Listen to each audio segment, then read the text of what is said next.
কয় টাকা দেওয়া লাগবে? 50 টাকা। 50 টাকা না দিলে আমি ছবি তুলবো না। কেন? না তো 10 টাকা দিলে হবে না? না 50 টাকা দিতে হবে। হ্যাঁ কত? হাত দিয়ে দেখা তো 50 কয় টাকা হয়?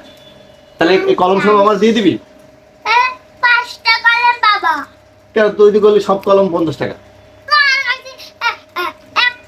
এই করে 110 টাকা, এই 120 টাকা, তোমার লাগে আমি দেখছি 100 টাকা। আর তাহলে 50 টাকা দিলে হবে? হ্যাঁ ঠিক আছে, তাহলে কলম সব দিয়ে দিবি 50 টাকা।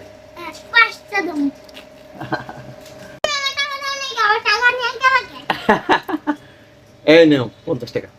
আর এই কলম অন্য জায়গায় বিক্রি করে দেবা, ঠিক আছে? আচ্ছা আর পড়াশোনা করো। পরে মাদ্রাসায় 100 টাকা লাগে না যে আমি গরিব মানুষ কাকে যা তুমি 100 টাকা দিও আর সবার 10 টাকা ঠাক করে কি না? আমার তাহলে তো হুজুর তো ভালো কাজ করছে, 100 টাকা করে না দিতে। আমার হুজুর অনেক ভালো, আমারে ভালোবাসে। ঠিক আছে, যাও বাসা যাও, চলে যাও, অনেক সন্ধ্যা হয়ে গেছে, বাসা যাও, বাসা চলে যাও।